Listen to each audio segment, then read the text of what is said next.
நேத்து காலையில கிளாஸ்ல யூபிஎஸ்சி பத்தி ஒரு அவுட்லைன் நம்ம பார்த்தோம். இந்த எக்ஸாமினேஷன் என்ன, பிலிமினரி என்ன, மெயின்ஸ் என்ன, இன்டர்வியூ என்ன, புரியுதுல? அதை பத்தி நம்ம பார்த்தோம் நேத்து. இன்னைக்கு நம்ம என்ன பண்ண போறோம்? நேத்து ஈவினிங் அதே மாதிரி நேத்து evening also we have seen something yesterday evening. What we have seen yesterday evening? Yesterday evening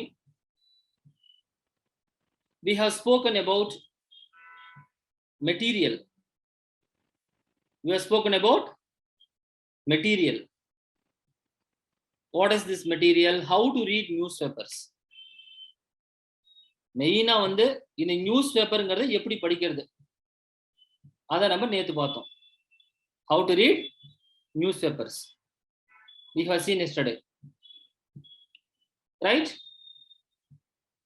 Today what we will see is, today I will enter into one topic. Any one topic, any one subject, let us enter. அந்த சப்ஜெக்டை எப்படி நம்ம படிக்கிறதுங்கிறத பத்தி பார்ப்போம். நான் எடுக்கக்கூடிய subject என்னன்னா history அப்படிங்கிற சப்ஜெக்டை நான் எடுக்க போறேன். I am going to take a subject which is called history. Sir, first I have to tell you 2-3 points. ரெண்டு மூணு விஷயங்கள் நான் சொல்லணும். ஒன்னு, ஹிஸ்டரிங்கிறது என்ன, ஹிஸ்டரினா எதை நான் ஹிஸ்டரின்னு நான் சொல்றேன். ரெண்டாவது, இந்த ஹிஸ்டரிங்கிறது எவ்வளவு முக்கியம் இந்த சிவில் சர்வீஸ் எக்ஸாமினேஷனுக்கு. How important is this history for this civil services examination? புரியுதுல? மூணாவது, how to read and remember this history. சின்னதா மூணு டெக்னிக் தான். First, what is history? How important is that history to the civil service preparation? Thirdly, how to remember history. First point, many people think history means mugging up of data. நிறைய பேர் என்ன சொல்றாங்க, history என்னன்னு சொல்றாங்க, just history is nothing sir, but it is just a mug up of data. Mug up of data, is it not? So you are mugging up some data in the name of history. I ask students, நான் நிறைய மாணவர்களை பார்த்து பேசுறேன், அப்ப ஹிஸ்டரினா நீங்க என்ன நினைக்கிறீங்க sir? ஹிஸ்டரிங்கிறது பாத்தீங்கன்னா அது ஏதோ ஒரு நிறைய வார்ஸ், பேட்டில்ஸ் சார், நிறைய டேட்டா இருக்கு சார், அதை ஞாபகம் வச்சுக்கணும் சார், அதுதான் சார் ஹிஸ்டரி. நிறைய பேர் ஞாபகம் வச்சுக்கணும் சார், அதுதான் சார் ஹிஸ்டரி அப்படின்னு சொல்றாங்க. அந்த இன்னொரு விஷயத்த நான் நோட் பண்ணிருக்கேன் ஸ்டூடெண்ட்ஸ் மைண்ட் செட்ல. இந்த ஹிஸ்டரிங்கிறது ஒரு வாஸ்ட்னஸ் அப்படிங்கறத அவங்க மனசுல வச்சிருக்காங்க. வாஸ்ட், ரொம்ப பெரியது, கணக்கில் அடங்காத ஒரு சப்ஜெக்ட் சார் அது அப்படின்னு ஒரு எண்ணம் 4 பேர் நினைச்சு வச்சிருக்காங்க. அதை history means what? Something which is very vast, something which requires a lot of memory. And thirdly, students are telling history is something which we cannot remember. அது ஞாபகம் இல்லாத ஒரு பொருள் இருந்துச்சுன்னா அதுதான் சார் ஹிஸ்டரி. புரிஞ்சா இல்லையா உங்களுக்கு? அண்ட் கடைசியில ஸ்டூடெண்ட்ஸ் ஒரு பாயிண்ட் சொல்றாங்க, ஹிஸ்டரினா அது ஒரு போர் சார், அது ஒரு போர் அடிக்கிற சப்ஜெக்ட் சார், அது ஏன் சார் நீங்க எடுத்து பேசுறீங்க? யோசிச்சு பாருங்க. History is something which is vast, full of data, we cannot recollect anything, we cannot remember anything, and it is full of bore. But is it so? அது அப்படித்தானா? ஹிஸ்டரிங்கிறது ஒரு போரா அப்படின்னு நம்ம யோசிச்சா கொஞ்சம் நம்ம சிந்திச்சு பார்ப்போம்.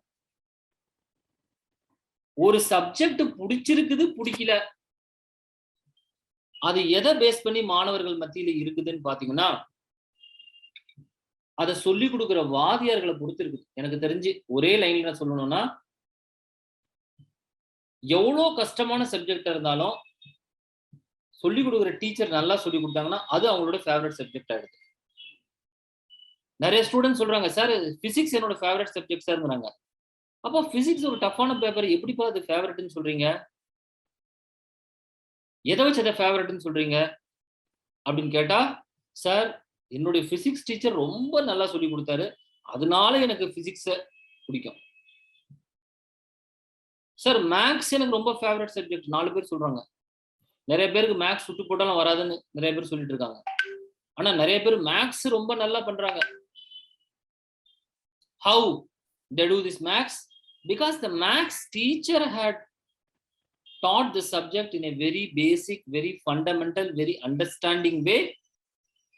So அதனால அவங்களுக்கு மேத்ஸ் ரொம்ப பிடிச்சிருக்கு. So ஒரு சப்ஜெக்ட் சரியா இல்ல, உங்களுக்கு போய் சேரப்படல அப்படின்னா மெயினா அதுக்கு காரணம், குற்றம் யார் மேல நம்ம சுமத்தணும்னா அதை சொல்லி கொடுக்குற டீச்சர் மேல சுமத்தணும் அப்படிங்கிறது என்னுடைய ஒரு தனிப்படையான கருத்து. புரியுதா இல்லையா? நானும் நிறைய ஸ்கூல்ஸ்க்கெல்லாம் போயிருக்கேன். நிறைய ஸ்கூல்ஸ்க்கெல்லாம் நான் போயிருக்கேன். 2-3 பேர் என்ன கேட்குறாங்க, அங்கே ஸ்கூல்ல போன டீச்சர்ஸ் எல்லாம் இருக்காங்க. சார் இந்த டீச்சர்ஸ்க்கெல்லாம் ஒரு ஐடியா சொல்லுங்க சார், டீச்சிங் டெக்னிக்கை பத்தி சொல்லுங்க சார். நான் எந்த ஸ்கூலுக்கு நான் போய் பேசினாலும் அந்த ஸ்கூல்ல எல்லா ஸ்டூடெண்ட்ஸும் சொல்றது என்னன்னா, எனக்கு இந்த சப்ஜெக்டும் பிடிக்காது, அந்த சப்ஜெக்ட் பிடிக்காது. கடைசியில பார்த்தா அந்த ஸ்கூல்ல அந்த டீச்சர் அவங்களுக்கு பிடிக்கல, அதனால சப்ஜெக்டே பிடிக்காங்க. புரிஞ்சா இல்லையா உங்களுக்கு? ஃபார்ச்சுனேட்டாவோ அன்பார்ச்சுனேட்டாவோ most of the history teachers are boring teachers. இது நான் ஒரு பொதுப்படையான கருத்தை சொல்றேன். இதுக்குன்னு ஒரு யாருனாச்சும் ஒருத்தர், சார் என்ன சார் இப்படி சொல்லிட்டீங்க, என்னோட ஹிஸ்டரி டீச்சர் பயங்கரம் பண்ணாலும்னா ஓகே, ஒருத்தர் 2 பேர் அப்படி இருக்கலாம். மோஸ்ட் அப்படின்னு நான் யூஸ் பண்ணியிருக்கேன், நாட் ஆல். எல்லா ஹிஸ்டரி டீச்சர்ஸும் ஒரு போர் அப்படின்னு நான் சொல்லல. நான் என்ன சொல்லியிருக்கேன், most of them they make the students sleep in the class. என்ன காரணம் அப்படின்னு பார்த்தா, முதல்ல அந்த ஹிஸ்டரி நடத்துற வாத்தியாருக்கு ஃபர்ஸ்ட் ஹிஸ்டரி தெரியாது, அதுதான் மெயின் ரீசன். ஏன் சார் அப்படி சொல்லிட்டீங்க, ஒரே வார்த்தையில இப்படி டப்புன்னு ஒரு வார்த்தையை கூட சொல்லிட்டீங்களே சார். யாரெல்லாம் ஹிஸ்டரி நடத்துறா அப்படின்னா, யாரெல்லாம் ஹிஸ்டரி படிச்சாங்களோ அவங்க ஹிஸ்டரி நடத்துறாங்க. சார் யாரு சார் அந்த ஹிஸ்டரியை படிக்கிறா, ஹிஸ்டரினா எந்த சொல்றீங்க sir? BA history, MA history, அப்புறம் பிஎட் எம்எட் படிச்சா ஸ்கூல் டீச்சர் ஆயிடலாம், முடிஞ்சு, ஒரே மேட்டர். இப்ப இந்த எக்ஸாம்ல இந்த டிஆர்பி கிளியர் பண்ண மாதிரி தெரியுது. அப்ப யார் அந்த ஹிஸ்டரிய ஒரு பாடமா எடுக்கிறாங்க 12th முடிச்சுன்னு பார்த்தா, மார்க் வைஸ் ரொம்ப பிலோ ஆவரேஜ் இருக்கவங்க தான் ஹிஸ்டரி எடுக்கிறாங்க. இதுக்கு எக்ஸெப்ஷன்ஸ் இருக்குது, நான் பேசுற எல்லாத்துக்குமே எக்ஸெப்ஷன்ஸ் இருக்குது. மார்க்ல நல்லா படிக்கிறவங்க எல்லாம் எதுக்கு போறாங்க உங்களுக்கு எல்லாருக்கும் தெரியும். தமிழ்நாட்டுல நல்லா படிக்கிறவங்க எல்லாமே போக வேண்டிய இடம், அவங்களுக்கு பிடிச்ச வரைக்கும் ஒன்னே ஒண்ணுதான், எம்பிபிஎஸ் தான். நீட் எக்ஸாம் எழுதணும், எம்பிபிஎஸ் ஆகணும், எல்லா பேரண்ட்ஸோடய கனவு. நம்ம பையனும் ஒரு டாக்டர் ஆயிடணும். எல்லாருமே டாக்டர் ஆயிட்டானா யாரு தான் பேஷண்ட் ஆகுறது சொல்லுங்க? எல்லாம் டாக்டர், பேஷண்ட் யாரு?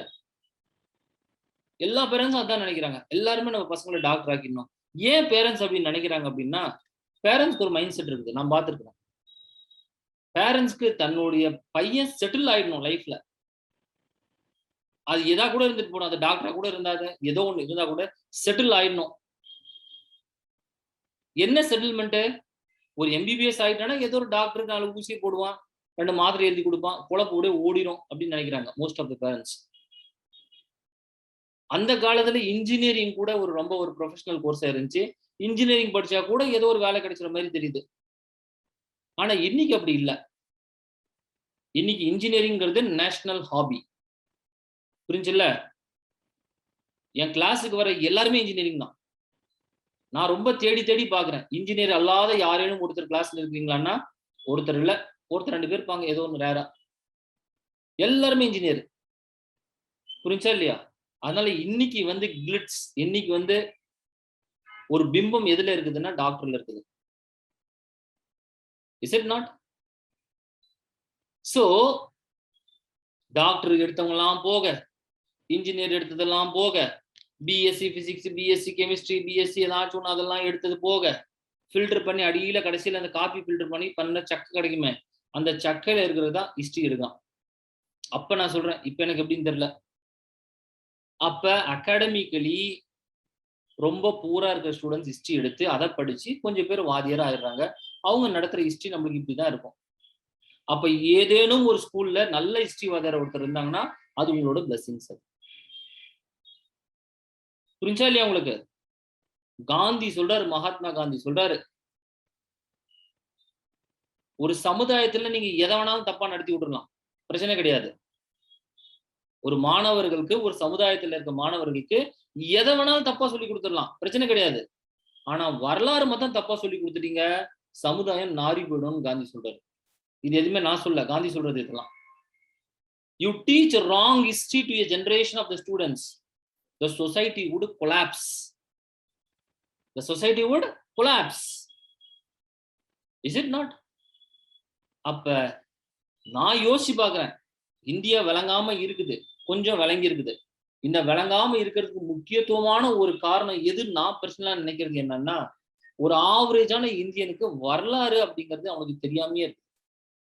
சரியான வரலாறோட சென்ஸ் இல்லாம இருக்குது. ஏதோ வரலாறுன்னு நினைச்சிருக்கிறான், ஆனா அது வரலாறு கிடையாது. சோ ஃபர்ஸ்ட் அப்பன்னா இந்த ஹிஸ்டரினா தான் என்ன?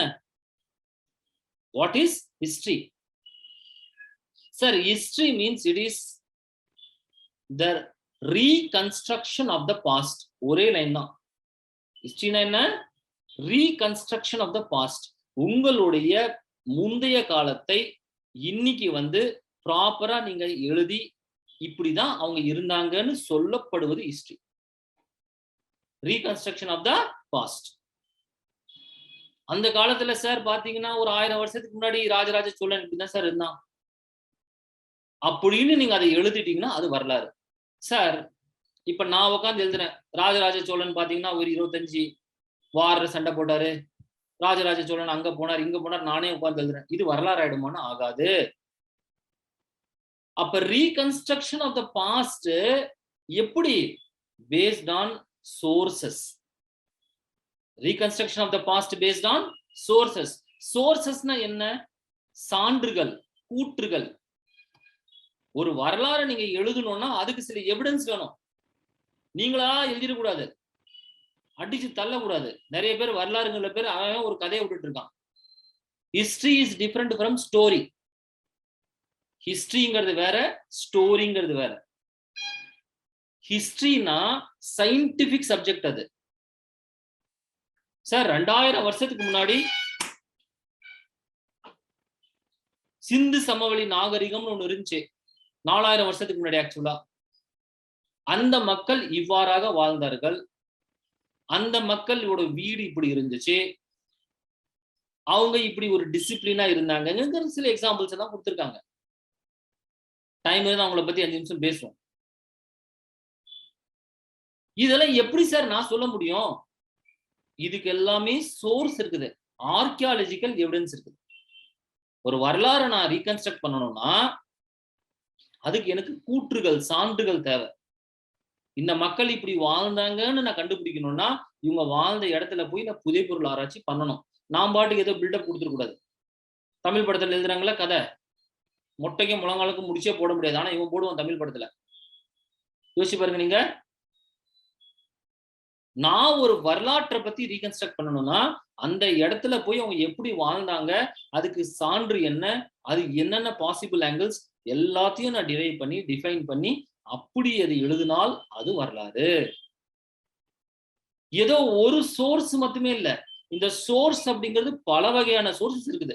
அதை நான் ரொம்ப அதை பத்தி எழுதினாலே 1 மணி நேரம் என்ன கிளாஸ் பேசணும். சும்மா உங்களுக்கு புரியறதுக்காக ஒரு நிமிஷம் 2 நிமிஷம் சொல்லலாம். Sir, source means any evidence which help you to reconstruct history. Source na enna? Any evidence which help you to reconstruct history. வரலாறை நீங்க கட்டமைக்கிறதுக்கு உதவக்கூடிய ஒரு சான்று தான் சோர்ஸ். சார், புதை பொருள்ங்கிறது ஒரு டைப் ஆஃப் சோர்ஸ் தான். நீங்க புதை பொருள் ஆராய்ச்சி பண்றீங்க, உள்ள சட்டி பானை கிடக்குது, எடுக்கிறீங்க. இப்ப தெரியும், தமிழ்நாட்டில் இருக்க எல்லா ஸ்டூடெண்ட்ஸ்க்கும் தெரியும், கீழடின்னு ஒரு இடத்துல வந்து புதை பொருள் ஆராய்ச்சி பண்ணியிருக்காங்க. கீழடி. அங்க உள்ள போட்டீங்கன்னா சட்டி பானைலாம் இருக்குது. சார் இந்த சட்டியை வச்சு என்ன சார் கண்டுபிடிக்க முடியும்? நிறைய கண்டுபிடிக்க முடியும். ஜஸ்ட் ஒரு எக்ஸாம்பிள் உங்களுக்கு சொல்றேன். ஒரு சட்டி கிடைக்குது சார். சட்டியை வச்சு எப்படி சார் ஹிஸ்டரி எழுதுவீங்க அப்படின்னா, ஃபர்ஸ்ட் அந்த சட்டிங்கிறது, அந்த பாட் அப்படிங்கிறது, இது ஹேண்ட்மேடு பாட்டா வீல் டர்ன்டு பாட்டா அப்படின்னு நம்ம கண்டுபிடிக்கணும். ஒரு சட்டிய கையிலேயே களிமண் வச்சு செய்ய முடியும். இன்னொன்னு சக்கரத்தை சுழற்றி அதுல சட்டி செய்ய முடியும். ரொம்ப முன்னாடி இருந்த சட்டிகள் எல்லாம் எப்படி இருந்துச்சுன்னா சக்கரம் இல்லாம செய்யப்பட்ட சட்டி. இப்ப எனக்கு ஒரு இடத்துல சட்டி கிடைச்சிருக்குது, அது கையால் செய்யப்பட்ட சட்டினா 2 ரீசன் இருக்கும். ஒண்ணு, சக்கரம் எதுன்னு கண்டுபிடிக்கிறதுக்கு முன்னாடி அந்த சட்டி செஞ்ச மக்கள் வாழ்ந்திருக்கலாம். இல்ல அந்த மக்களுக்கு சக்கரங்கிற சயின்ஸ் தெரியாம இருந்திருக்கலாம். 2 வாய்ப்பு இருக்கு. சட்டி வந்து என்ன, அது ஹேண்ட்மேடு பாட்டரி இருக்குது. அப்ப அந்த சட்டியில அந்த ஷேப்பை வச்சு நான் கண்டுபிடிக்க முடியும். இது வந்து இந்த சட்டி வந்து செய்யப்பட்ட மக்கள் வந்து சக்கரத்துக்கு முன்னாடி இருந்தவங்களா, இல்ல சக்கரத்துக்கு பின்னாடி வந்தாங்க, ஆனா இவங்களுக்கு சக்கரம் தெரியாம இருக்குதா? 2 வாய்ப்பு இருக்குது. சோ அப்போ ஒரு பாட்டரிய வச்சு ஒரு விஷயத்தை நான் கண்டுபிடிக்கணும். செகண்ட், பாட்டரி வந்து பாத்தீங்கன்னா அதுக்கு மேல நிறைய பெயிண்டிங் அடிச்சிருக்காங்க. எந்த பாட்டரி எடுத்தாலும் பெயிண்ட் இருக்கும். அந்த பெயிண்ட வச்சு இந்த மக்களை பத்தி என்னால புரிஞ்சுக்க முடியும். அந்த பெயிண்ட்ல அனிமல்ஸ் வரைஞ்சிருப்பாங்க. கவ் இருக்கும், பஃபலோ இருக்கும், ஃபிஷ் இருக்கும். அப்ப இந்த மக்கள் எல்லாம் இத பத்தி தெரிஞ்சு வச்சிருக்காங்கன்னு அர்த்தம். உதாரணத்துக்கு சொல்றேன் உங்களுக்கு, சிந்து சமவெளி நாகரிகம், இண்டஸ் வேலி சிவிலைசேஷன் ஒரு சிவிலைசேஷன் இருந்துச்சு. 4800 வருஷத்துக்கு முன்னாடி நகரவாசிகளா இருந்தாங்க இந்தியால. நம்ம தான் அவங்க, நம்மளுடைய ஆன்சிஸ்டர்ஸ், மூதாதையர்கள். 4800 வருஷத்துக்கு முன்னாடி கதையை நான் பேசிட்டு இருக்கேன். இப்ப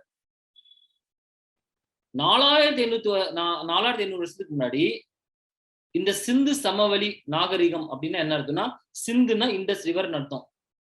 அந்த இண்டஸ் ரிவரை சுத்திரமே இருக்கிற ஒரு நாகரிகத்தை நம்ம அப்படி சொல்றோம், சிந்து சமவெளி நாகரிகம்னு. ஒரு ஆத்து படுகையை ஒட்டி தான் நிறைய சிவிலைசேஷன்ஸ் எஸ்டாப்ளிஷ் ஆகும். ஏன்னா தண்ணிங்கிறது ரொம்ப முக்கியம் ஒரு மக்களுக்கு. அப்ப எந்த நாகரிகம் வந்தாலும் சிந்து சமவெளி, எகிப்து நாகரிகம்னா நைல் ரிவரை பேஸ் பண்ணிருக்கு. நான் பேசுறது உங்களுக்கு புரியுதா இல்லைங்க? வைகை நதி நாகரிகம் நான் இப்ப சொல்றாங்களே வைகை நதி. சோ இந்த மாதிரி இந்த சிந்து நதி இண்டஸ் ரிவரை சுத்தியுமே இருக்கக்கூடிய ஒரு நாகரிகம்னு பாத்தீங்கன்னா இண்டஸ் வேலி சிவிலைசேஷன். அங்க பாத்தீங்கன்னா அந்த மக்கள் நகரவாசிகளா 4800 வருஷத்துக்கு முன்னாடி இருந்திருக்கான். சார் அவன் நகரவாசி, நீங்க போய் பாத்தீங்களா சார்? அவன் நகரத்துல போய் நீங்க ஷாப்பிங் பண்ணீங்களா? என்ன சார் பில்டப் போட்டுறீங்க, எங்களுக்கு தெரியாதா? எப்படி சார் சொல்றீங்க அவன் நகரத்துல இருந்தா? நீங்க போய் பார்க்க முடியுமா? 4800 வருஷத்துக்கு முன்னாடின்னு சொல்றீங்க. என்ன வீடியோ ரெக்கார்டு எல்லாம் பண்ணி வச்சிருக்கானா? இல்ல அவன் ஷாப்பிங் காம்ப்ளெக்ஸ் கட்டி வச்சு நீங்க போய் பாத்தீங்களா? எதுவுமே பண்ணல. பின்ன அவன் நகரத்துல தான் இருந்தாங்கிறது எதை வச்சு சார் நீங்க சொல்ல முடியும்? நான் தான் சொல்றேன், சோர்ஸ், எவிடன்ஸ். என்ன எவிடன்ஸ் சார் அது? எப்படி அந்த எவிடன்ஸ் நீங்க கண்டுபிடிப்பீங்க? ஃபர்ஸ்ட், நகரத்துக்கும் வில்லேஜுக்கும் இருக்கிற ஒரு மிகப்பெரிய ஒரு வித்தியாசம் இருக்குது. ஒரு நகரம், ஒரு வில்லேஜ். வில்லேஜ்னா அக்ரிகல்ச்சரல் பேஸ்டா இருப்பாங்க. வில்லேஜ்னா விவசாயம் சார்ந்து இருக்கக்கூடிய ஒரு இடம் வில்லேஜ். ஒரு பெரிய சிட்டினா விவசாயத்துக்கும் அதுக்கும் சம்பந்தமே இருக்காது, அது வணிகத்தை சார்ந்து இருக்கும். இதுதான் simple category. Village dwells based on primary occupation, city dwells based on secondary and tertiary occupations. City dwells based on secondary and tertiary occupations. Chennai எடுத்துக்கோங்க, இங்க விவசாயம் நடக்குது சென்னை சுத்தி. செகண்டரினா மேனுஃபேக்சரிங் அர்த்தம், டெரிஷரினா சர்வீசஸ் அர்த்தம், பிரைமரினா அக்ரிகல்ச்சர் அர்த்தம். அப்ப அக்ரிகல்ச்சரை பேஸ் பண்ணி இருந்தால் அது ஒரு வில்லேஜ். சிட்டினா அக்ரிகல்ச்சர் இருக்கக்கூடாது, ட்ரேட் இருக்கணும், சர்வீசஸ் இருக்கணும். அப்ப இண்டஸ் வேலி சிவிலைசேஷன் பாத்தீங்கன்னா அக்ரிகல்ச்சரே கிடையாது. அங்க சுற்று வட்டாரத்துல எல்லாமே ட்ரேட் அண்ட் காமர்ஸ் பேஸ் பண்ண. அது மட்டுமே இல்ல, சிட்டிக்கு பேராமீட்டர். வில்லேஜ்னா சின்ன சின்ன வீடா இருக்கும், சிட்டினா பெரிய பெரிய பில்டிங்கா இருக்கும். Is it not? Village means small small. City is huge. City is huge. So like this, there are many parameters. அப்ப சிந்து சமவெளி நாகரிகம் எல்லாமே நகரவாசிகள். அங்க ஒரு பானை நம்மளுக்கு கிடைக்குது. இப்ப பானை கதைக்கு வந்துருவோம் நம்ம. அந்த பானையில என்ன போட்டிருக்காங்க அப்படின்னா, ஒரு திராட்சை போட்டிருக்காங்க. ஒரு பானையில டயக்ராம் போட்டிருக்காங்க. நான் என்ன சொல்றேன், ஒரு பானையை வச்சு கதை எப்படி ஒரு சிவிலைசேஷன் நம்ம கண்டுபிடிக்கிறதுன்னு சொல்றேன். அந்த பானையில என்ன வச்சிருக்காங்க, ஒரு டயக்ராம் போட்டிருக்காங்க. அந்த டயக்ராம் எப்படி இருக்குதுன்னா, ஒரு திராட்சை ஒரே ஒரு கொடியில தொங்கிட்டு இருக்குது. ஒரு நரி வந்து எட்டி எட்டி அந்த திராட்சை பிடிக்கிற மாதிரி ஒரு ஒரு ஒரு கதையை சொல்லியிருக்காங்க. இது என்ன கதைன்னு எனக்குன்னா தெரியுமா உங்களுக்கு? Can somebody tell me? This is a story. இது ஒரு பஞ்சதந்திரா ஸ்டோரி. இது பஞ்சதந்திரா ஸ்டோரின்னா என்ன? An hungry fox. ஒரு நரி பசியா இருக்குது, ஒரு திராட்சை கொடியை பாக்குது. இந்த கதை நீங்களாம் ஃபர்ஸ்ட் ஸ்டாண்டர்ட் செகண்ட் ஸ்டாண்டர்ட் படிச்சிருப்பீங்க. ஃபர்ஸ்ட் ஸ்டாண்டர்ட் செகண்ட் ஸ்டாண்டர்ட்ல படிச்சிருப்பீங்க. அந்த நரி வருது, அந்த திராட்சை தோட்டத்துல அந்த திராட்சை எட்டி எட்டி பறிக்க முயற்சி பண்ணுது. அதுக்கு திராட்சை எட்டவே இல்லை. அந்த நரி என்ன சொல்லுது, இது ஒரு சரியான புளிப்பான திராட்சை, இது நமக்கு தேவையில்லைன்னு சொல்லிட்டு போயிடுது. சார் 4500 வருஷத்துக்கு முன்னாடி இது ஒரு தத்துவமான ஒரு ஸ்டோரி. இது என்ன தத்துவமான ஒரு ஸ்டோரி? தனக்கு ஒரு விஷயம் தேவை, அது கிடைக்கலங்கிறதுனால அது சரியில்லைன்னு கம்ப்ளைண்ட் பண்ணிட்டு போகக்கூடியது ஒரு மனோபாவம் என்கிற ஒரு ஸ்டோரி. இது 4500 வருஷத்துக்கு முன்னாடி வாழ்ந்த மக்களுக்கு இந்த ஸ்டோரி, இந்த தத்துவம் எல்லாம் புரிஞ்சிருக்குதுன்னா, அப்ப அவங்களோட மென்டல் லெவல் யோசிச்சு பாருங்க.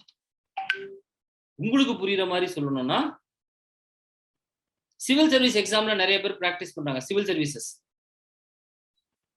நிறைய பேர் ட்ரை பண்றாங்க, கிளியரே பண்றதில்ல. அப்போ அவங்க என்ன சொல்றாங்க, சார் இந்த ஐஏஎஸ் எக்ஸாம் வேஸ்ட் சார், இதெல்லாம் படிக்கிறது வேஸ்ட் சார் சொல்லி போயிடுறாங்க. அது மட்டும் இல்ல சார், ஃபுல்லா கரப்ஷன் சார், உங்களுக்கு என்ன சார் தெரியும், ஃபுல்லா corruption sir. Is it not? So when you don't get something, you criticize that thing. That is a idea. இது 4500 வருஷத்துக்கு முன்னாடியே ஒரு மக்களுக்கு இது இந்த கதையை ஒரு பாட்டரியில மார்க் பண்ணி வச்சிருக்கானா, அவனுடைய கல்ச்சர், அவனுடைய மாரல்ஸை பத்தி நம்மளுக்கு தெரியுதுன்னு அர்த்தம். அப்ப சாதாரணமான ஒரு பாட்டை வச்சுக்கிட்டு நான் எவ்வளவு வரலாறை டிசிஃபர் பண்ண முடியும்னு பாருங்க. நான் பேசுறது உங்களுக்கு புரியுதுல்ல? இன்னொரு டைப் ஆஃப் பாட் இருக்குது. அந்த பாட்டை நிறைய ஓட்ட ஓட்டையா போட்டு வச்சிருக்கான். அது பெர்ஃபோரேட்டட் பாட்ரின்னு சொல்றாங்க இங்கிலீஷ்ல. பெர்ஃபோரேஷன் சின்ன சின்ன ஓட்டைகள். இது இண்டஸ் வேலி சிவிலைசேஷன்ல கிடைச்சிருக்க அந்த பெர்ஃபோரேட்டட் பாட்ரி. கீழடியில கூட கிடைச்சிருக்கதா நியூஸ் பேப்பர்ல படிச்சேன் நான். கீழடியில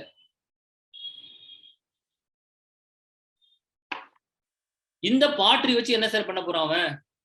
வடிகட்ட போறான். இப்பதான் வந்து மெட்டல்ஸ் எல்லாம் இருக்குது, வடிகட்டுறது மெஸ் மாதிரி இருக்கு வடிகட்டுறதுக்கெல்லாம். அப்ப வடிகட்டுறதுக்கான ஒரு பாட்ரி தயாரிச்சிருக்காங்க.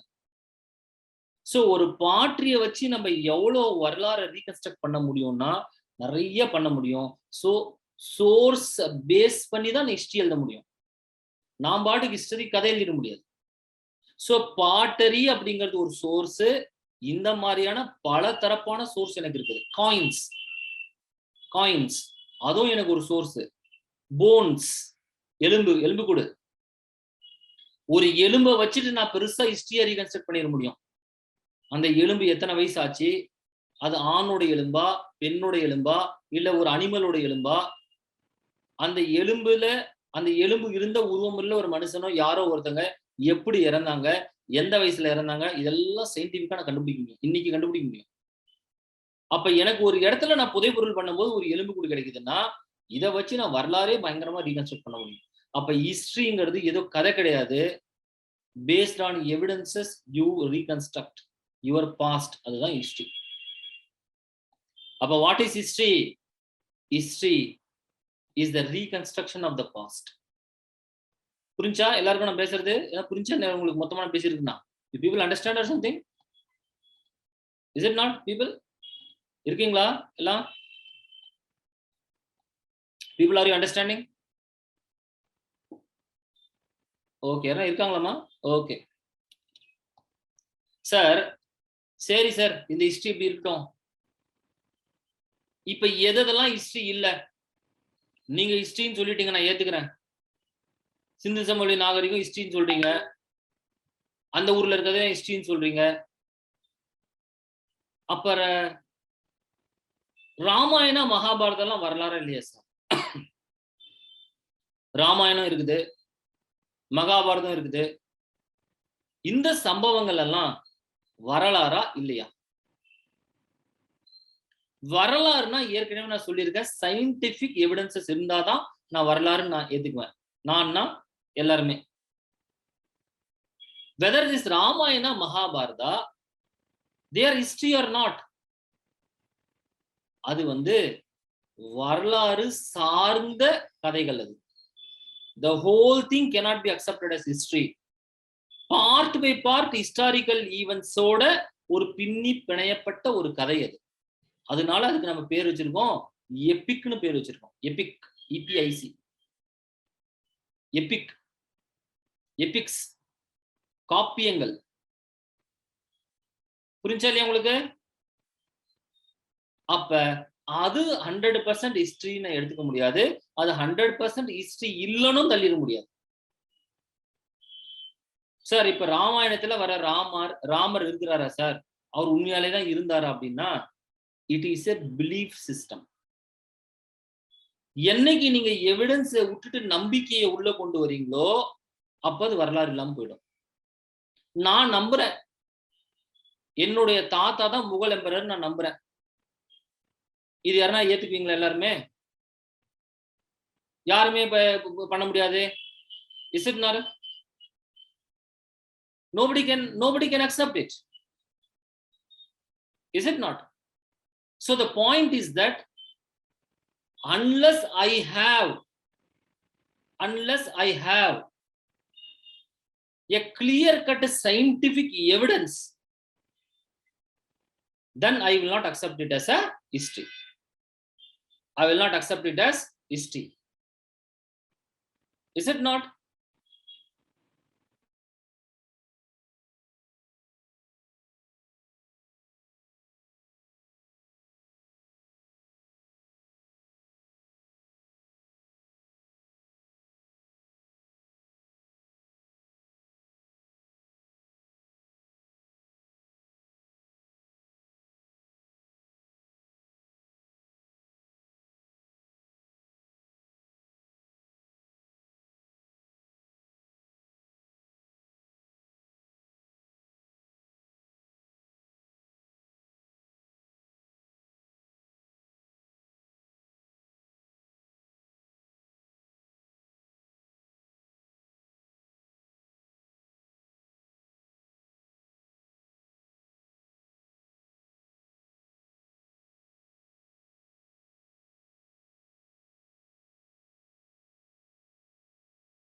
People, is it audible?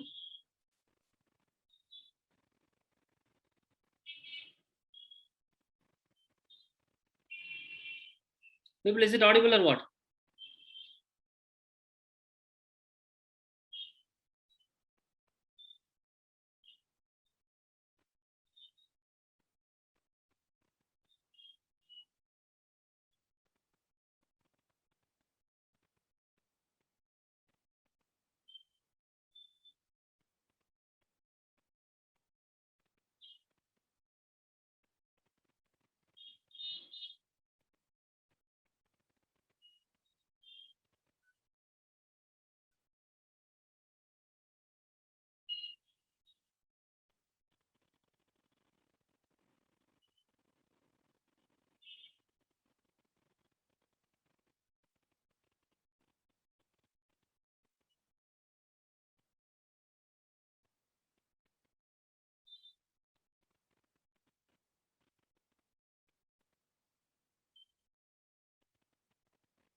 People, is it audible? People, can you hear me? Put something in the comment. I'm not able to see you.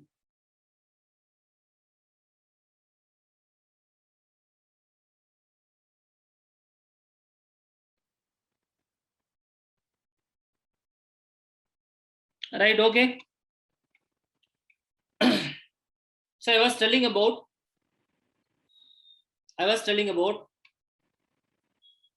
whether this epics could be considered as history or not. Whether the epics could be considered as history or not. Ramayana Mahabharatam என்ன வரலாறா அப்படின்னு நம்ம யோசிச்சோம்னா சில part வரலாறு அதுல இருக்கும், சில part வரலாறு அதுல இருக்கும். பட் லார்ஜர் அப்படி இருக்காது. Larger it will not be like that.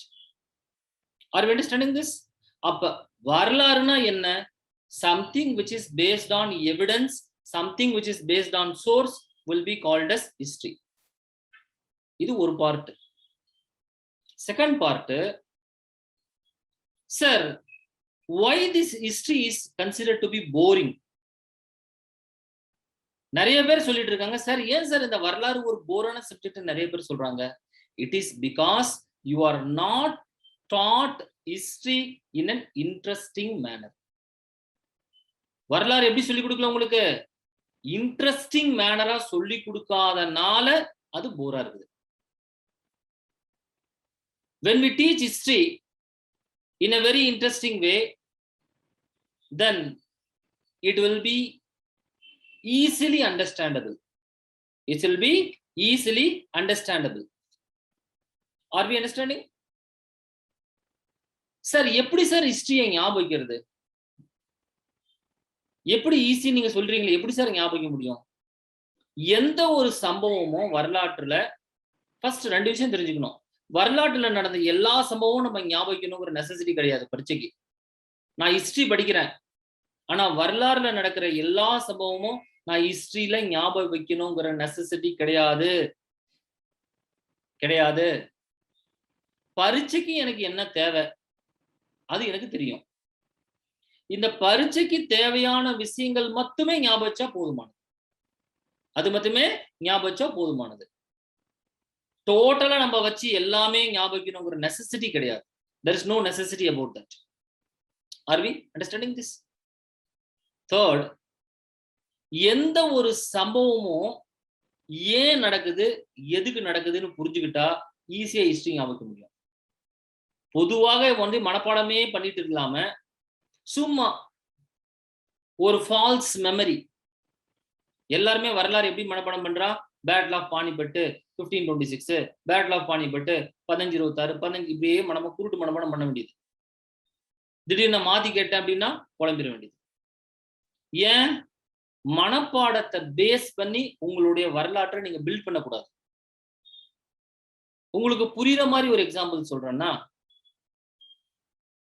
The great சிப்பாய் ரிவோல்ட் அப்படின்னு இந்தியாவில் ஒண்ணு நடந்துச்சு. 1857ல சிப்பாய் கழகம் ஆர் சிப்பாய் புரட்சின்னு ஒண்ணு நடந்துச்சு இந்தியால. சிப்பாய் கழகம் ஆர் சிப்பாய் புரட்சி. The point is that எல்லாருக்கும் தெரியும் 1857 சிப்பாய் புரட்சி, சிப்பாய் புரட்சி, சிப்பாய் புரட்சி. இப்படியே படிச்சுட்டு இருந்தா நம்மளுக்கு வரலாறு கத்துக்க முடியாது. எந்த ஒரு நிகழ்வும் ஏன் நடந்துச்சு, ஏன் 1857ல சிப்பாய் புரட்சி பண்ணாங்க, ஏன் ஒரு 50 வருஷம் கழிச்சு பண்றதுக்கு என்ன, ஏன் ஒரு 50 வருஷம் முன்னாடி பண்ணா என்ன, அந்த புரட்சிக்கான காரண காரியங்கள் நமக்கு புரியணும். சோ ஒரு விஷயத்தை படிக்கும் போது ஒரு ஸ்டெப் பை ஸ்டெப் அப்ரோச், ஒரு லாஜிக்கல் அப்ரோச்ல படிச்சோம்னா அது ஈஸியா ஞாபகம் முடியும். சிப்பாய் ஏன் சார் புரட்சி பண்ணா, 1857 சிப்பாய் ஏன் புரட்சி பண்ணா, அதுக்கு காரணம் இருக்குது. அந்த சோல்ஜர்ஸ் எல்லாமே சில விஷயங்கள்னால சஃபர் பண்ணாங்க பிரிட்டிஷ் ஆர்மில. இந்த சஃபர் பண்ண சோல்ஜர்ஸ்க்கு நிறைய பிரச்சனை இருக்குது. 1 2 3 4 அப்படின்னு பாயிண்ட்ஸ் இருக்குது. இந்த பிரச்சனைனால இந்த சோல்ஜர்ஸ் அவனோட குறைகளை பிரிட்டிஷ் ஆபீசர்கிட்ட சொல்றாங்க. சார் இந்த குறையெல்லாம் நிவர்த்தி பண்ணுங்க சார், எங்களுக்கு இவ்வளவு பிரச்சனை இருக்குது அப்படின்னு சொல்றாங்க. பட் பாயிண்ட் என்னன்னா, they are not going to address, they are not going to, the Britishers are not going to address that. Are we understanding this? So அதனால அந்த சோல்ஜர்ஸ் வேற வழியே கிடையாது, புரட்சி தான் பண்ணியாகணும், ரிவோல்ட் தான் பண்ணியாகணும்னு ரிவோல்ட் பண்றாங்க. சோ ஒரு சம்பவம் நடந்தா சிம்பிளா அந்த சம்பவத்தை மட்டுமே ஞாபகம் வைக்கிறது வரலாறு கிடையாது. அந்த சம்பவத்தை சுற்றி உள்ள நிகழ்வுகள் ஞாபகம், ஏன் எதற்கு அப்படின்னு நம்ம தெரிஞ்சா ஈஸியா நம்ம வரலாறு படிக்க முடியும், ஹிஸ்டரியை ஈஸியா ஞாபகம் முடியும். என்ன பொறுத்த வரைக்கும் ஹிஸ்டரிங்கிறது ஒரு பயங்கரமான இன்ட்ரெஸ்டிங்கான சப்ஜெக்ட். ஏன் சார் ஹிஸ்டரி நான் படிக்கணும், எதுக்கு நான் ஹிஸ்டரி படிக்கணும்? நம்பர் 1, ஒரு ஹிஸ்டரி படிச்சவனுக்கும் ஹிஸ்டரி படிக்காதவனுக்கும் நிறைய வித்தியாசம் இருக்கும். ஹிஸ்டரி படிச்சவன் இவனோட பாஸ்ட ரொம்ப நல்லா தெரியும். அவனுக்கு வரலாறு தெரிஞ்சவன் எப்பவுமே பாஸ்ட் ஈஸியா கனெக்ட் பண்ண முடியும் அவனால. they can connect the past, so they can be confident of what they are telling. எனக்கு ஏற்கனவே நடந்த விஷயங்கள் நல்லா தெரியுங்கிறனால இப்ப நான் பேசக்கூடிய விஷயங்கள் நான் தெளிவாக பேச முடியும். ஆனா ஏற்கனவே நடந்தது என்னன்னே தெரியலன்னா இப்ப நான் பேசுற விஷயம் எப்படி நான் தெளிவா பேச முடியும்? ஃபார் எக்ஸாம்பிள், உங்களுக்கு புரியுற மாதிரி ஒரு எக்ஸாம்பிள் சொல்லணும்னா, சார் இந்தியாவுக்கும் சைனாவுக்கும் பிரச்சனை, இந்த பிரச்சனையை பத்தி சொல்லுங்க சார், இந்தியா சைனா ப்ராப்ளம், ஏதோ ஒரு விஷயத்த சொல்லுங்கன்னா எல்லாம் இப்ப நடக்கிற விஷயத்தை எடுத்துக்குவாங்க. இப்ப நடக்கிற விஷயத்தை எடுத்துக்க வேண்டியது. சார் சைனா பாத்தீங்கன்னா இந்த ஏரியாவை 2 பேர் சோல்ஜர்ஸ் முன்னாடி வந்துட்டாங்க சார், ஒரு 50 சோல்ஜர்ஸ், நம்ம இந்தியன் சோல்ஜர்ஸ் ஒரு 50 பேர் போய் தடுத்தாங்க, 2 பேரும் சண்டை போட்டுக்கிட்டாங்க, அவன் நடிச்சான், இவன் நடிச்சு, அங்க 4 பேர் செத்து போட்டா, இங்க 10 பேர் செத்து போட்டாங்க சார். இவ்வளவுதான் சார். அது கிடையாது. இந்தியாவையும் சைனாவையும் இருக்கிற இப்போதைக்கு இருக்கிற பிரச்சனை நீங்க புரிஞ்சுக்கணும்னா இந்தியாவோட சைனாவோட பாஸ்ட பத்தி தெரியணும். ஏன் நம்ம 2 பேரும் ஒரு இடத்துல நின்று சண்டை போடுறோம்? 2 பேருக்கும் பவுண்டரின்னு ஒண்ணு டிசைட் பண்ணிட்டா நம்மளுக்கு பிரச்சனையே கிடையாது. தோட்டம் வச்சிருக்கீங்க, நீங்க ஒரு தோட்டம் வச்சிருக்கீங்க, உங்க பக்கத்துல ஒரு தோட்டம் ஒருத்தர் வச்சிருக்காரு. 2 பேருக்கும் எப்பவுமே இந்த வாய்க்கா தகராறு, வரப்பு தகராறு நடந்துட்டே இருக்கும். நீங்க பாத்தீங்கன்னா வில்லேஜ்ல என்ன ரீசன்னா, clear demarcation of the territory இருக்காது. இங்கிருந்து தான் இவர் டெரிட்டரி ஆரம்பிக்குது, இங்க இவர் டெரிட்டரி முடியுதுங்கிறது தெல்ல தெளிவாக அவங்களுக்கு தெரியாது. ரெக்கார்டு பிரகாரம் இருக்கும் பேப்பர்ல, ஆனா அதை ப்ராப்பரா மார்க் பண்ண மாட்டாங்க. சோ அந்த வேப்ப மரத்துல இருந்து நம்புதுப்பா அப்படின்னு சொல்லியிருப்பாங்க. இவங்க பல வருஷம் அப்படியே தான் இருக்கும். கடைசியில போய் டாக்குமெண்ட் வச்சு பார்த்தா வேப்ப மரத்துல இருந்து 2 அடி இந்த பக்கம் தள்ளி போயிருக்கும். 2 பேரும் வெட்டிக்கிட்டு குத்திக்கிட்டு பிரச்சனையை பண்ண வேண்டியதுதான்.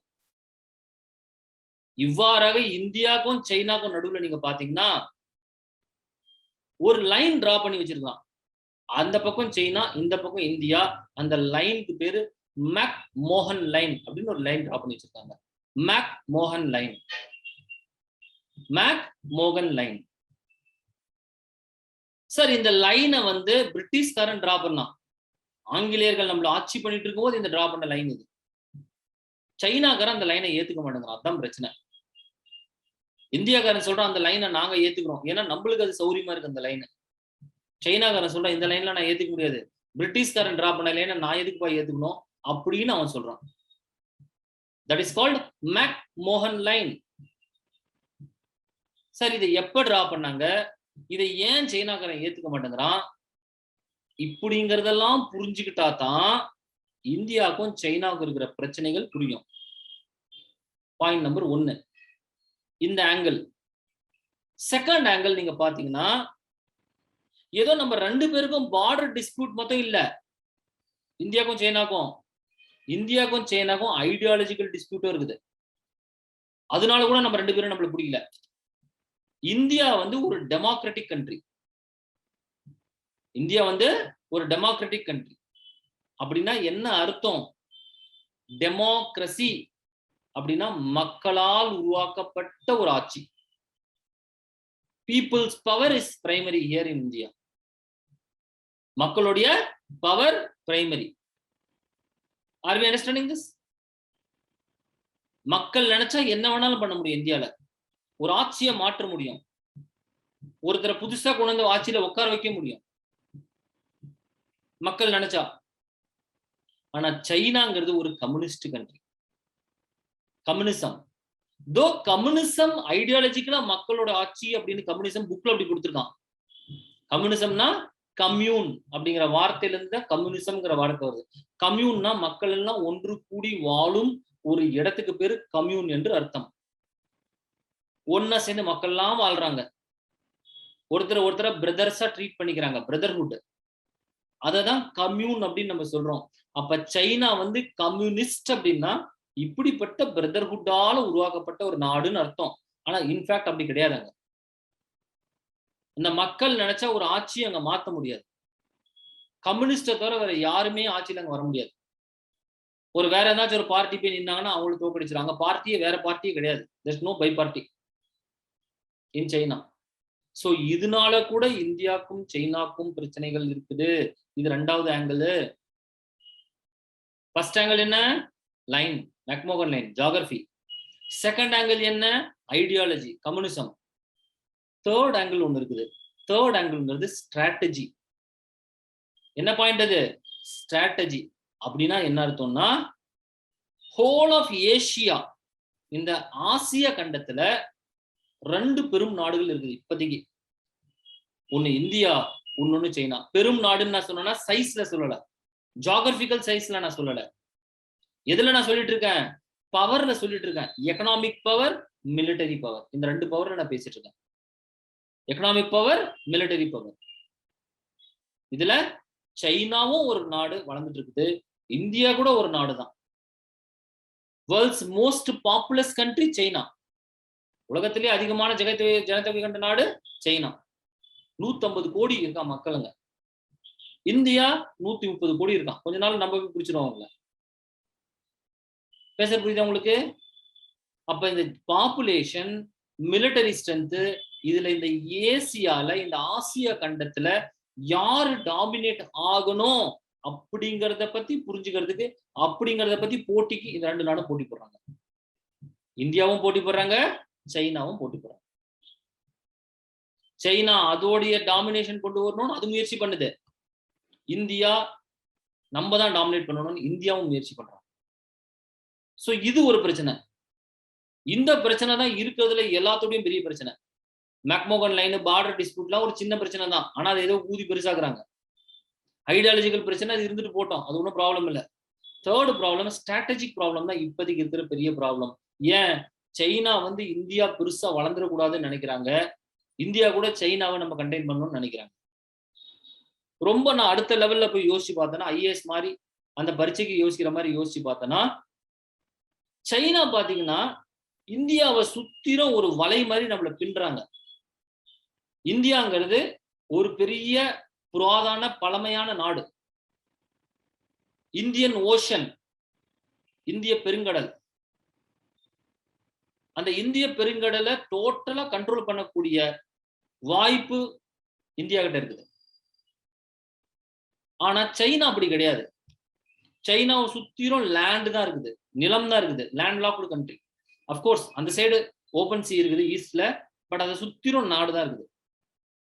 அப்ப இந்தியாவுக்கு இருக்கிற ஒரு அட்வான்டேஜ் சைனாக்கு இல்ல. என்ன அட்வான்டேஜ்? நம்ம வந்து சீயை கண்ட்ரோல் பண்ண முடியும். அந்த சீயை கண்ட்ரோல் பண்ணா நம்ம மாஸ்டர் ஆக முடியும். ஏன்?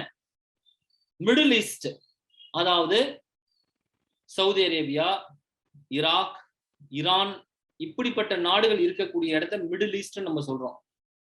மிடில் ஈஸ்ட், மத்திய ஆசியா. இந்த இடத்துல இருந்து பெட்ரோல், க்ரூட் ஆயில் இது எல்லாமே சைனாக்கு போற ரூட் வந்து இந்திய பெருங்கடல் வழியா தான் போகுது, இந்தியன் ஓஷன் வழியா தான் போகுது. அப்ப சைனாவை நம்ம எதிராவது ஒரு வழியில நம்ம ஆம்ட்விஸ்ட் பண்ணணும். அதை எதனா ஒரு வழியில நம்ம அதை நம்ம ஒரு பிரச்சனையை உண்டு பண்ணணும்னா இந்த இந்தியன் ஓஷன்ல போகக்கூடிய அந்த வழியை நம்ம தடுத்துட்டா போதும், சைனா வந்து பிரச்சனை வந்துடும். இது சைனாக்கும் நல்லாவே தெரியும். அதனால சைனா என்ன பண்றாங்க, இந்த இந்திய பெருங்கடல்ல அவருக்கு தேவையான ஒரு ஃப்ரெண்டை தேடுறாங்க. அந்த ஃப்ரெண்டு ஸ்ரீலங்கா. இப்ப நீங்க பாத்தீங்கன்னா ஸ்ரீலங்கா இந்தியாவோட அண்டை நாடு. ஜஸ்ட் ஒரு 30 கிலோமீட்டர் இருக்குது இங்க இருந்து. ராமேஸ்வரத்துல இருந்து நீங்க போனீங்கன்னா தனுஷ்கோடியில இருந்து ஒரு 35-36 கிலோமீட்டர்ல ஸ்ரீலங்கா வந்துடும். ஆனா அந்த நாட்டுல சைனாக்காரன் தான் ரொம்ப டாமினண்டா இருக்கான். சார் எப்படி சார் ஒரு நாடை வந்து இன்னொரு நாடு ஆக்கிரமிப்பு பண்ண முடியும் அப்படின்னா எக்கனாமி தான் அதுக்கு மெயின் காரணம். அந்த நாட்டுக்கு நிறைய பணத்தை கொண்டு உள்ள பம்பின் பண்ண வேண்டியது, அந்த நாட்டை நிறைய கம்பெனிஸ் உருவாக்க வேண்டியது, நிறைய பேஸ கட்ட வேண்டியது, மிலிட்டரி பேஸ கட்ட வேண்டியது. சோ அப்ப சைனா ஹியூஜ் இன்வெஸ்ட்மெண்ட் ஸ்ரீலங்கால பண்ணிட்டு இருக்காங்க. சோ அப்ப இந்தியாவுக்கு வந்து ஒரு செக் வைக்கணும்னா அது வந்து ஸ்ரீலங்கா மூலியமா வைக்க முடியும். அது மட்டும் இல்ல, சைனா வந்து பாகிஸ்தானுக்கு ரொம்ப க்ளோஸ் ஃப்ரெண்ட். சோ பாகிஸ்தான் எதனா ஒரு பிரச்சனை நம்மள பண்ணுவான்னா அதுக்கு சைனா பாகிஸ்தான் ஹெல்ப் பண்ணுவாங்க. சோ அப்ப இந்தியாவை சுத்திர இருக்கிற என்னென்ன நாடு இருக்குதோ அதை வச்சு நம்மள வந்து ஒரு குறுக்க சைனா நினைக்கிறதுங்கிறது சைனாவோட ஸ்ட்ராட்டஜி. இந்தியா என்ன பண்ணும், சைனா வளர்ந்துட்டே இருக்குது, அவங்களுக்கு தேவை க்ரூட் ஆயில், அது இந்தியா வழியா தான் போகுது. இங்க இவங்களை எதனாச்சும் ஒரு ஸ்ட்ராட்டஜிக்கல அவங்கள செக் பண்ணணுங்கிறது இந்தியாவோட ஸ்ட்ராட்டஜி. இப்படியாக பல ஸ்ட்ராட்டஜிகள் இருக்குது. அப்ப இன்னைக்கு ஒரு நியூஸை நீங்க படிக்கிறீங்க நியூஸ் பேப்பர்ல, இந்தியா சோல்ஜர்ஸும் சைனா சோல்ஜர்ஸும் பார்டர்ல சண்டை போட்டுக்கிட்டானா அது ஏதோ பார்டர் இஷ்யூ கிடையாது. அவங்க 2 பேர் பார்டர்ல இவன் ஒரு 10 அடி முன்னத்தடி வந்துட்டான், அவன் ஒரு 10 அடி பின்னாடி போயிட்டான், அது இஷ்யூ கிடையாது. What is the issue? The issue is the historical and strategic issue. என்ன இஷ்யூ அது? வரலாறு சம்பந்தமான விஷயம், ஸ்ட்ராட்டஜி சம்பந்தமான விஷயம், ஐடியாலஜி சம்பந்தமான விஷயம், இது எல்லாமே ஒன்னா சேர்ந்து ஒரு ஆக்ட் நடக்கும். அப்ப வரலாறை நீங்க புரிஞ்சுக்கிட்டீங்கன்னா இவ்வளவு விஷயங்கள் புரியும். புரியலன்னா ஏதோ பார்டர் டிஸ்பியூட்ல 10 அடி இவன் தள்ளி வந்துட்டான், அவன் தள்ளி போயிட்டான், அதுதான் சார் பிரச்சனை அப்படின்னு நினைச்சிட்டு உட்காந்துருப்பீங்க. So history gives you an insight. உங்களுக்கு வந்து பாஸ்ட் புரிஞ்சுக்கக்கூடிய ஒரு இன்சைட் வந்து வரலாறு கொடுக்குது.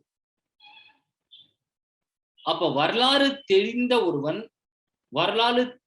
ஒருவன் ரொம்ப சொல்லக்கூடிய விஷயங்களும் எழுதக்கூடிய ஆன்சர்ஸுமே பண்ணக்கூடிய அனலைஸுமே ரொம்ப தெளிவாக இருக்கும். வரலாறு தெரிஞ்சு பேசின ஒருத்தனும் வரலாறு தெரியாம பேசுற ஒருத்தனுக்கும் நிறைய வித்தியாசம் இருக்கும். அப்ப ஹிஸ்டரி உங்களுக்கு நல்லா தெரிஞ்சிச்சுன்னா நீங்க எழுதக்கூடிய ஆன்சர்ஸ் நல்லா பவர் பேக்கடா இருக்கும். யூபிசில இன்டர்வியூல நீங்க பேசக்கூடியது ரொம்ப பவர் பேக்கடா இருக்கும். நீங்க நார்மலாவே ஒரு சிச்சுவேஷனை அனலைஸ் பண்றது ரொம்ப பவர்ஃபுல்லா இருக்கும். சார் ஒரு பிரச்சனை இந்தியால, ஒரு social problem, for example reservation sir, அது ஒரு பிரச்சனை. நிறைய பேருக்கு ரிசர்வேஷன் அது ஒரு பெரிய பிரச்சனை. அதை பத்தி பேசினா 1 மணி நேரம் கிளாஸ் போகணும்.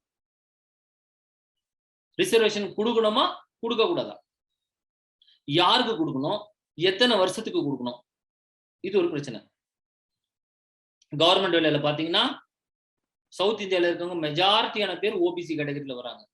அதுல பேக்வர்ட் கிளாஸ் ஓபிசி, அவங்களுக்கு ஜெனரல் கேட்டகரியோட கட் ஆஃப் கம்மியா இருக்குது.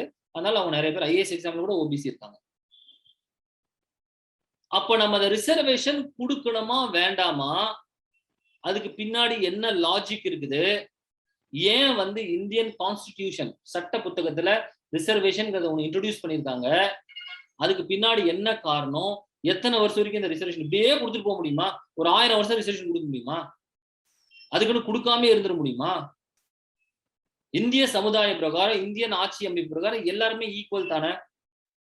நானும் ஒரு இந்தியா ஒரு இருக்கிற சிட்டிசன் தான், அவரும் ஒரு இந்தியாவில் இருக்கிற சிட்டிசன் தான், 2 பேரும் ஒரே ஊர்ல தான் பிறந்தோம். ஆனா அவர் வேற காஸ்ட், நான் வேற காஸ்ட். அதனால எனக்கு ரிசர்வேஷன் கிடைக்குது, அவருக்கு ரிசர்வேஷன் கிடைக்கல. இது 2 நம்ம சமத்துவத்தோட கொள்கை. இது மாத்தலையா? மாத்த தானே செய்யுது அப்படின்னு நம்ம யோசிக்கலாம். ஈக்குவாலிட்டிங்கிற கான்செப்ட் இருக்குது இல்ல, இந்தியன் கான்ஸ்டிடியூஷன் பிரகாரம் ஈக்குவாலிட்டி அப்படிங்கிற ஒரு கான்செப்ட் இருக்குது. ஆனா அத இது மாத்தலையா சார், அப்ப ரிசர்வேஷன் கொடுக்க கூடாது தானே சார் அப்படிங்கிற ஒரு ஒப்பீனியன் இருக்கு. ஆனா அதையும் மீறி ரிசர்வேஷன் ஏன் கொடுக்குறாங்க அப்படிங்கிறதுக்கு வரலாற்று சான்று இருக்குது.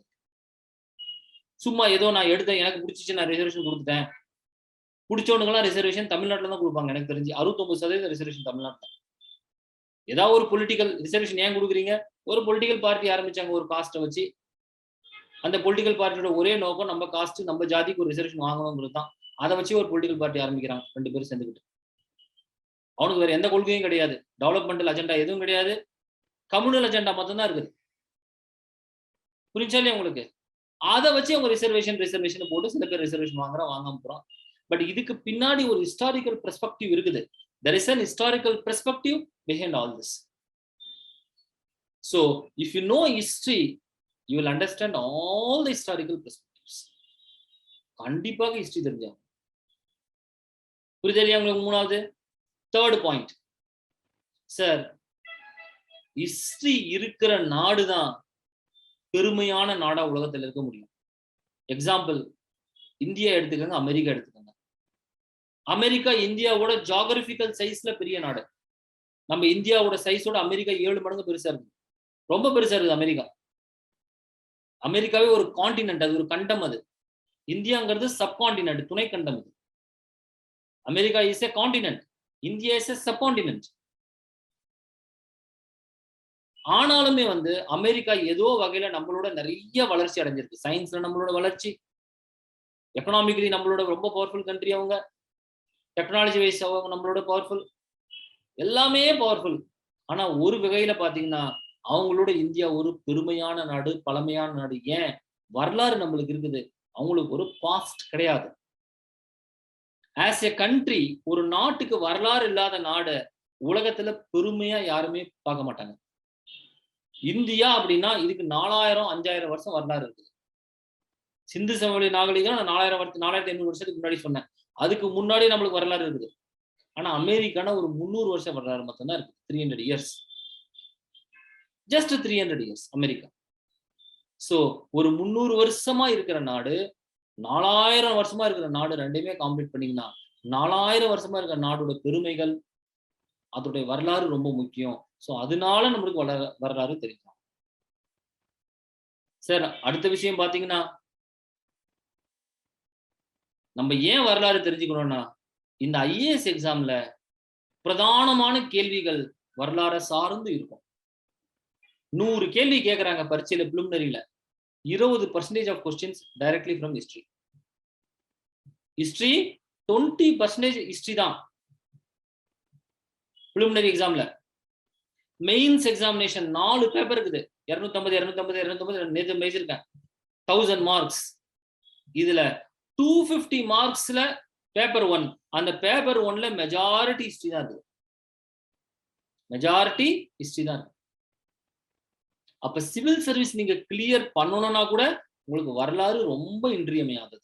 That is very important. History is very important. Are we understanding this? So this is what is history, why history is important. Sir, how to remember history? 3வது பாயிண்ட். சார் ஹிஸ்டரியை நான் எப்படி சார் ஞாபகம் வைக்கிறது? முடியலையே சார், என்ன சொல்லுங்க sir ஞாபகம் வைக்கிறதுக்கு. வரலாறு எப்படி சார் ஞாபகம் வைக்கிறது? ரொம்ப சிம்பிள். படிக்கும் போதே வரலாறு நல்லா காரண காரியங்கள் புரிஞ்சு தெரிஞ்சு படிச்சீங்கன்னா வரலாறு மறக்காது. வரலாறு மறக்காது. எந்த ஒரு சப்ஜெக்ட்டுமே நீங்க புரிஞ்சு படிச்சீங்கன்னா மறக்காது. குருட்டு மனப்பாடம் பண்ணீங்கன்னா மறந்துடும். ரொம்ப காலமா வரலாறு நம்ம எப்படி படிச்சுட்டு இருக்கிறோம்? குருட்டு மனப்பாடம் பண்ணிட்டு இருக்கோம். ஏற்கனவே சொன்ன மாதிரி பிளாசி பிளாசி பிளாசி, பேட்டில் ஆஃப் பானிபட் பானிபட் பானிபட், இப்படியே வச்சு கதையை ஓட்டிட்டாங்க பாதி பேர் ஹிஸ்டரிய. அது ஹிஸ்டரி கிடையாது. எந்த ஒரு விஷயத்துக்கும் காரணம் காரியங்கள் புரிந்து நீங்கள் படித்தால் அதுதான் வரலாறு. அது ஈஸியா ஞாபகம் முடியும். அப்ப சிவில் சர்வீஸ் எக்ஸாமினேஷன்ல ஹிஸ்டரி அப்படிங்கிறது வந்து ஒரு இன்றியமையாத ஒரு பேப்பரு. அதை ஈஸியா நம்ம படிக்க முடியும். படிக்கிற விதத்தில் பொறுத்து தான் அது நம்ம இருக்கு. படிக்கிற விதத்தில் பொறுத்து தான் அது இருக்கு. புரிஞ்சா இல்லையா உங்களுக்கு? ஸோ அரௌண்ட் 1 ஹவர் நம்ம பேசிடுவோம்னு நினைக்கிறோம். ரொம்ப பேசினோம்னா நிறைய பேர் கொஞ்சம் கஷ்டப்படுறாங்க. That will be sufficient. First thing today we have spoken about history. ஹிஸ்டரினா என்னங்கிறத பத்தி இன்னைக்கு நம்ம பேசியிருக்கோம். நாளைக்கு நம்ம ஜியோகிராஃபினா என்னங்கிறத பத்தி பேசுவோம். நாளைக்கு செஷன்ல ஜியோகிராஃபி, மேப் அப்படிங்கறத பத்தி என்னன்னு நம்ம பேசுவோம்.